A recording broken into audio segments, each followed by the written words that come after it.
저는 오늘 제 아이의 아버지를 고소하기로 결심했습니다. 아니, 정확히는 고소하러 가는 길에 그 사람 회사 면접을 보게 됐죠. 얼마나 비참한 일인지 아십니까? 4년 전 저를 버린 남자가 이제는 제 상사가 될 수도 있다는 게. 엄마 배 아파. 준이가 제 품에서 몸을 비틀었습니다. 손바닥으로 짚어본 이마는 불덩이처럼 뜨거웠죠. 39.7도. 새벽 3시에 응급실 다녀온 지 고작 4시간. 간호사는 말했습니다. 오늘은 절대 밖에 나가시면 안 돼요. 하지만 저는 이 면접을 놓칠 수 없었습니다. 밀린 병원비 430만 원. 이번 달 월세 65만 원. 그리고 내일까지 내야 하는 어린이집 보육료 28만 원. 속으로 생각했다. 떨어지면 우리 둘 다 길거리에 나앉는 거야. 33층 면접실 문을 열자 냉기가 얼굴을 때렸습니다. 어머, 저기요. 인사팀 여직원이 험한 표정으로 다가왔습니다. 면접장에 애를 왜 데리고 오세요? 이거 완전 민폐인 거 아시죠? 주변 지원자들이 수군거리기 시작했습니다. 저런 사람이 회사에 들어오면 진짜 애 핑계로 눈치 게임 하려는 거 아냐? 준이가 제 목을 꽉 껴안으며 울먹였습니다. 엄마 무서워. 죄송합니다. 정말 죄송한데 아이가 갑자기 열이 나서 맡길 곳이 어디에도 없었어요. 제발 이번 한 번만. 규정이 규정입니다. 나가주세요. 그 순간 무릎이 꺾였습니다. 정말로. 저는 차가운 대리석 바닥에 무릎을 꿇었습니다. 아픈 아이를 안은 채로. 제발 제발요. 저 정말 이 일자리가 필요해요. 한 번만 기회를. 속으로 생각했다. 이게 사람이 할 짓인가. 무릎까지 꿇게 만드나. 하지만 그때였습니다. 일어나십시오. 복도 끝에서 차갑고 낮은 하지만 무게감 있는 목소리가 들려왔습니다. 사람들의 시선이 일제히 그쪽으로 향했습니다. 구두 소리가 복도에 울렸습니다. 검은색 수트를 완벽하게 차려입은 남자. 금태 안경 너머의 차가운 눈빛. 오른손 약지에 빛나는 백금 반지. 박승준 부사장. 숨이 멎었습니다. 그 사람이었습니다. 4년 전 꽃다발을 들고 제 앞에 무릎 꿇으며 말했던 그 사람. 평생 책임질게. 나랑 결혼해줘.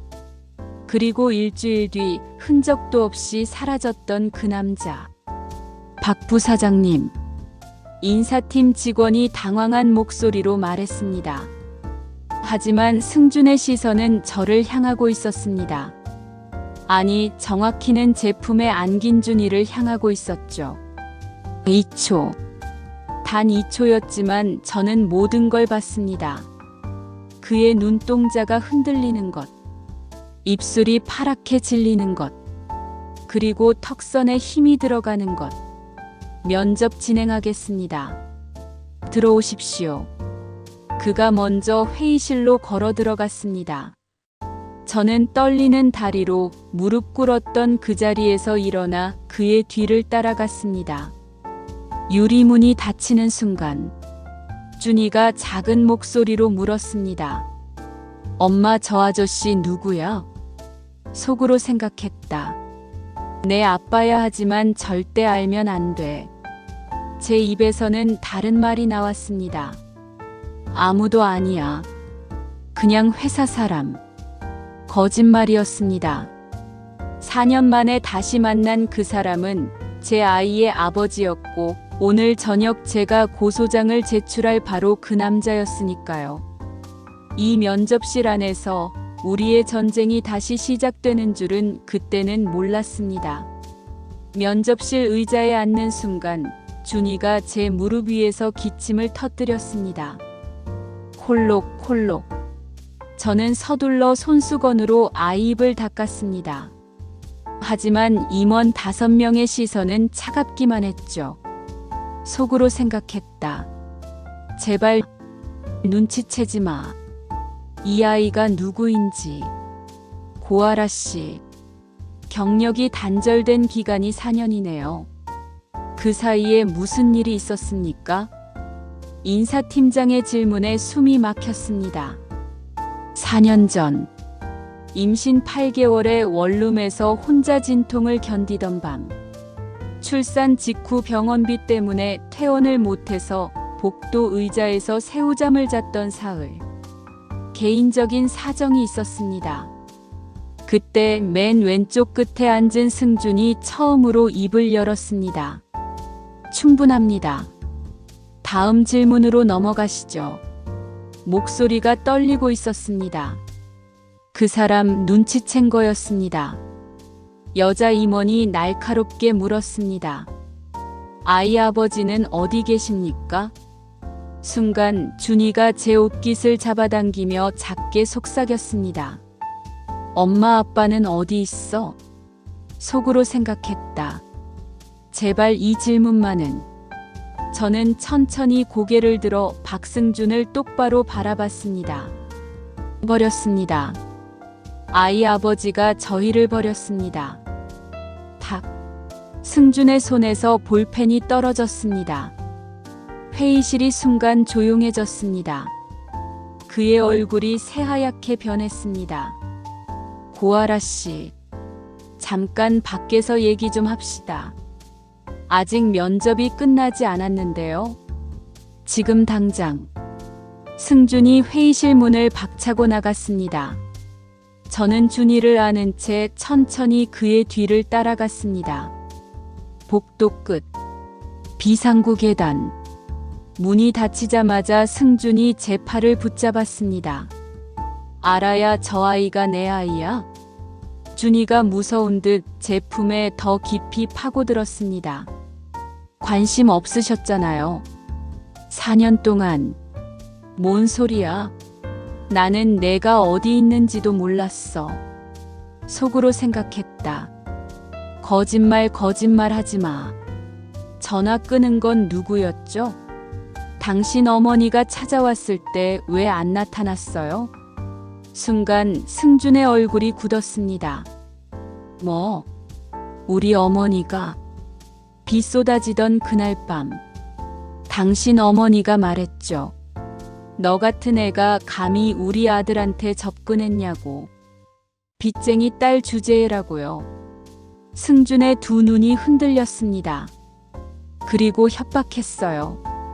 일주일 안에 사라지지 않으면 우리 집을 망쳐버리겠다고. 알아야 나는 정말 몰랐어.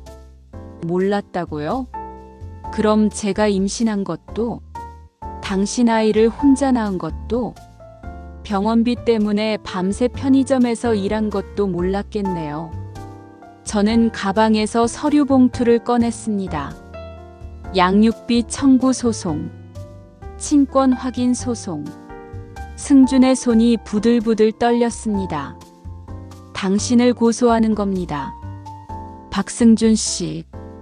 당신이 4년 동안 외면했던 이 아이의 아버지로서 책임지라고요. 준이가 제 목에 얼굴을 묻으며 작게 울었습니다. 엄마 무서워. 저는 아이를 꼭 안았습니다. 면접은 포기할게요. 법정에서 봅시다. 돌아서려는데 승준이 제 손목을 붙잡았습니다. 알아야 제발 오해야. 한 번만 얘기 좀 하자. 그의 눈에 눈물이 고였습니다. 하지만 저는 이미 4년 전에 모든 눈물을 쏟아버렸습니다. 늦었어요. 4년이나. 저는 그의 손을 뿌리치고 계단을 내려갔습니다. 뒤에서 승준의 무너지는 소리가 들렸지만 뒤돌아보지 않았습니다. 속으로 생각했다. 이제 시작이야. 진짜 전쟁은. 법무법인 문을 나서는데 휴대폰이 울렸습니다.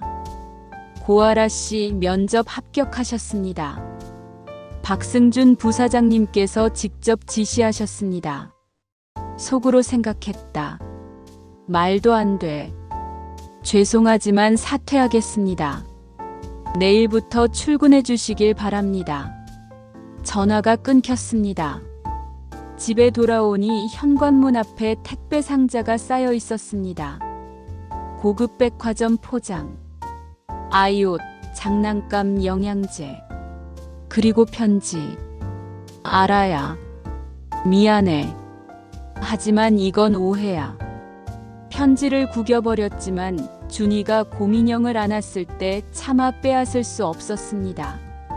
다음 날 아침 어린이집 원장 선생님이 말했습니다. 준이 아빠분이 어제 오셨더라고요. 보육료 6개월 치내시고. 선생님, 그분 다시 오시면 절대 준이를 보여주시면 안 됩니다. 법적으로 친권이 없는 사람이에요. 회사 첫 출근. 사람들이 수군거렸습니다. 부사장이 직접 인사팀 압박했대. 무조건 뽑으라고. 화장실 칸 안에서 입술을 깨물었습니다. 속으로 생각했다. 이게 동정이야? 죄책감이야? 퇴근 무렵 엘리베이터를 타고 내려가는데 승준이 타고 있었습니다. 단둘이. 나 지금 미쳐가고 있어.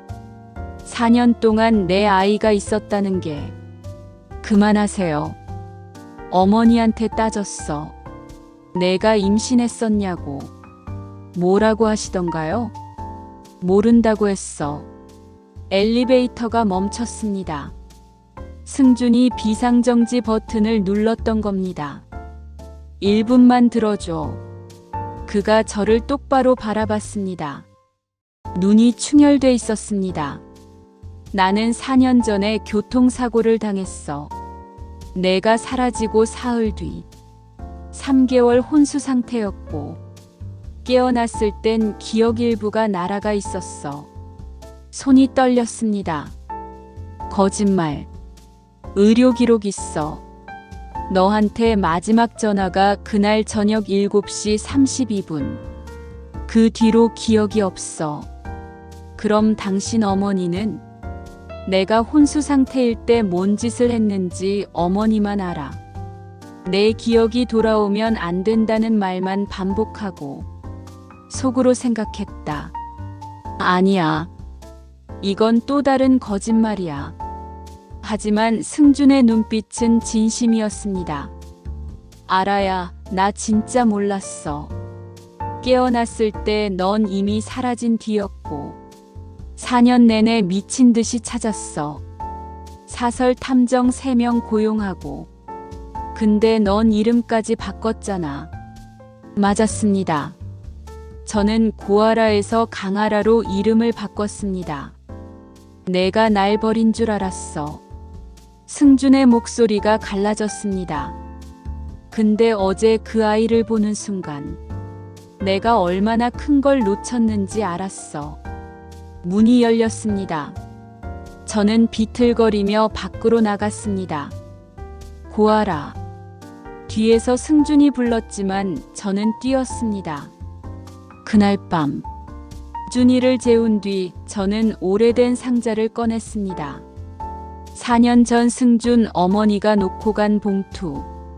5천만 원 수표와 메모. 이걸 받고 사라져라. 승준이는 다른 여자와 약혼했다. 내가 끼어들 자리는 없다. 저는 그 돈을 단 한 푼도 쓰지 않았습니다. 하지만 지금 승준의 말이 진짜라면, 어머니가 아들 몰래 저를 쫓아낸 거라면, 속으로 생각했다. 그럼 나는 4년 동안 누굴 미워한 거지? 휴대폰이 울렸습니다. 고아라 씨, 서울대병원 응급실입니다. 준아, 엄마 곧 올게. 전화 오면 바로 받아야 돼. 아이를 혼자 두고 택시를 잡아 탔습니다. 속으로 생각했다. 제발, 죽으면 안 돼. 아직 할 말이 남았어. 응급실 복도는 소독약 냄새로 가득했습니다. 간호사가 저를 중환자실 앞으로 안내했죠. 환자분이 계속 당신 이름을 부르셨어요. 아라라고. 유리창 너머로 보이는 침대. 산소 마스크를 쓴 승준의 얼굴이 창백했습니다. 문을 열고 들어서는데 누군가 제 팔을 붙잡았습니다. 당신이 고아라. 50대 중반의 여자. 샤넬 재킷에 에르메스 가방. 4년 전 비 오던 그날 밤 제 앞에 섰던 바로 그 사람. 박승준의 어머니였습니다.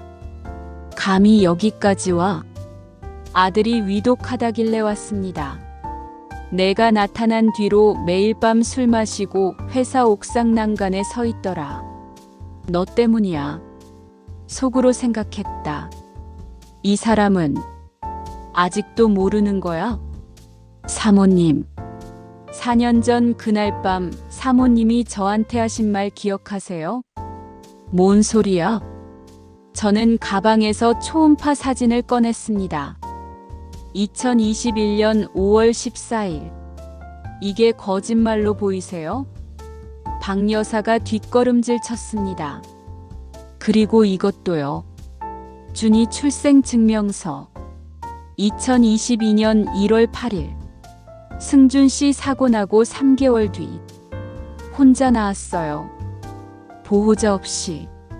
그리고 4년 동안 그 아이를 혼자 키웠어요. 사모님이 시킨 대로. 박 여사의 얼굴이 하얗게 질렸습니다. 나는 그저 아들을 지키려. 지킨 게 아니라 망친 거예요. 4년 동안 당신 아들은 기억도 없는 사람을 찾아다녔고 저는 원망하면서 아이를 키웠어요. 그리고 당신 손자는 아빠 얼굴도 모르고 자라고 있어요. 의사가 나왔습니다. 환자는 안정됐습니다.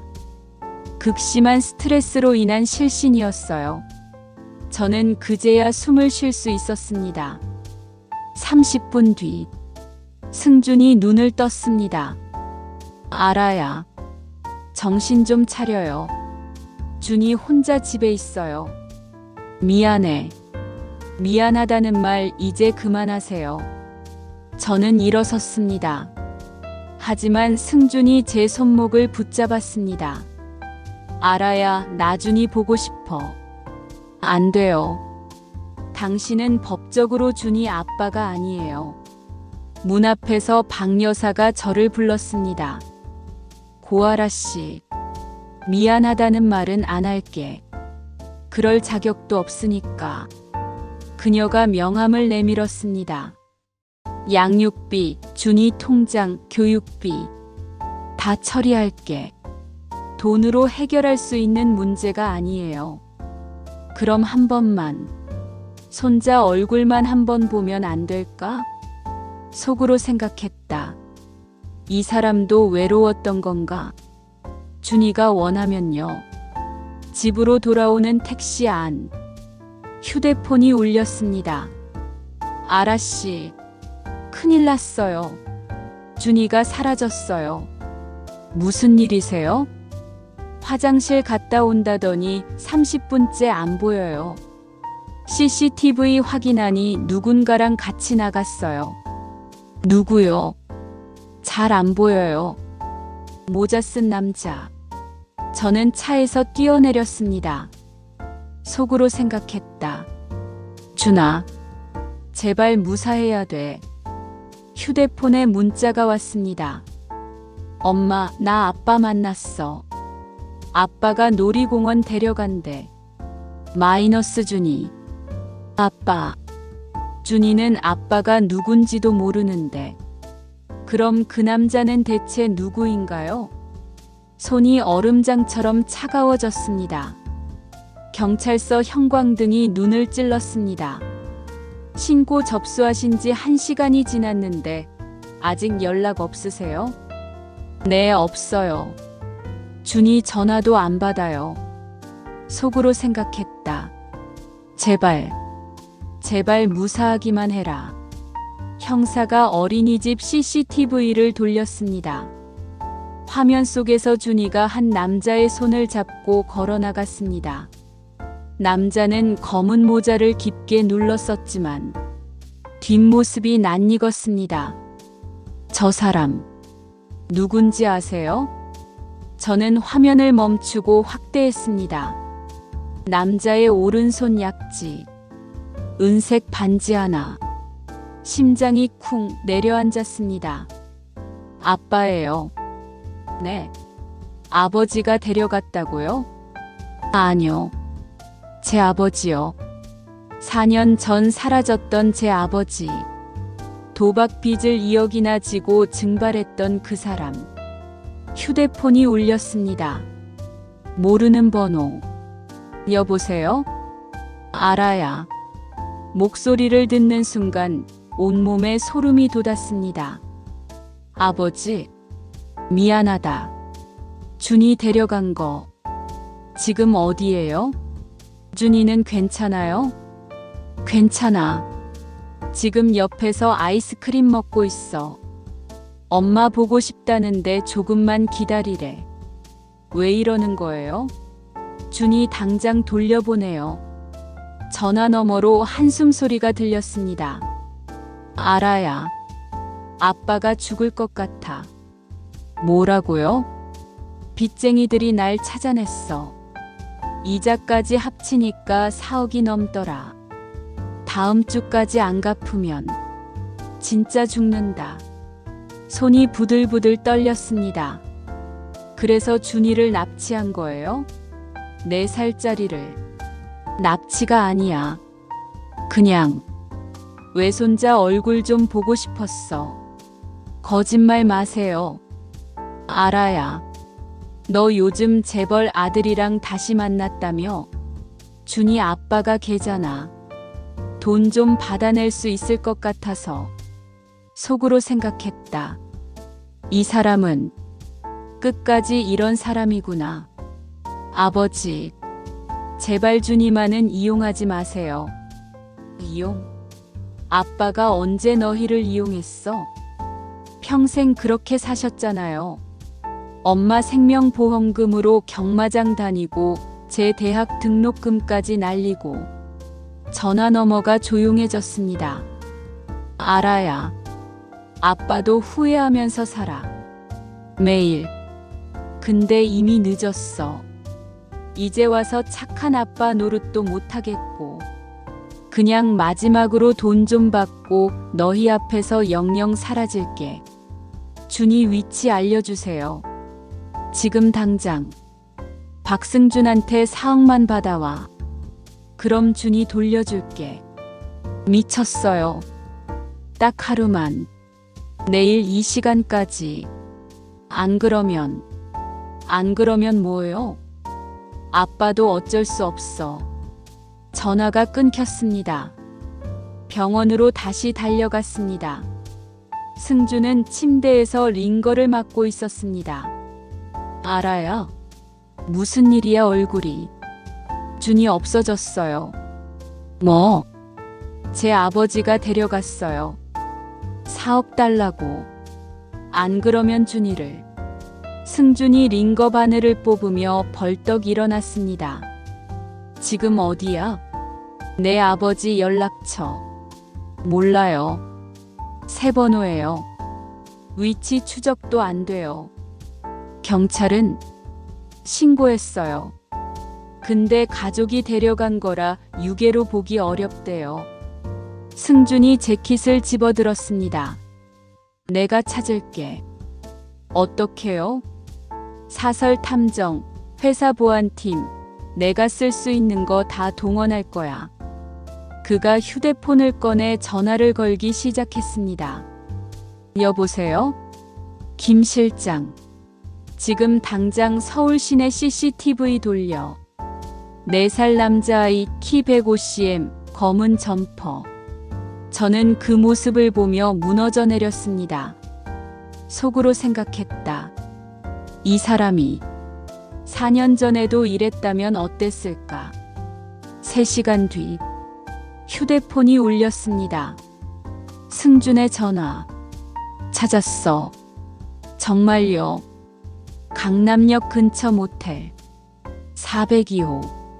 지금 가고 있어. 경찰이랑 같이. 저도 갈게요. 아니, 너는 거기 있어. 위험해. 제 아이예요. 저는 택시를 잡아 탔습니다. 모텔 복도는 낡고 좁았습니다. 402호 앞. 경찰 2명이 문을 두드렸습니다. 고철수 씨, 경찰입니다. 문 여세요. 안에서 아무 소리도 들리지 않았습니다. 아버지, 저 알아요. 문 열어요. 그때였습니다. 덜컹. 문이 열렸습니다. 아버지가 서 있었습니다. 수척한 얼굴, 떨리는 손, 술 냄새. 알아야. 준이 어디 있어요? 안에. 자고 있어. 저는 아버지를 밀치고 안으로 뛰어들어갔습니다. 침대 위에 준이가 담요를 덮고 누워 있었습니다. 숨소리가 고른 걸 보니 괜찮았습니다. 준아. 아이를 꼭 안았습니다. 준이가 눈을 뜨더니 웃었습니다. 엄마. 할아버지가 치킨 사줬어. 눈물이 쏟아졌습니다. 바보야. 엄마가 얼마나 무서웠는데. 뒤에서 아버지의 목소리가 들렸습니다. 알아야. 미안하다. 아빠가 정말 미안해. 돌아보니 아버지가 무릎을 꿇고 있었습니다. 용서 안 바래. 그냥 준이 얼굴 보고 싶었어. 진짜야. 돈은 그냥 핑계였어. 경찰이 아버지 팔을 잡았습니다.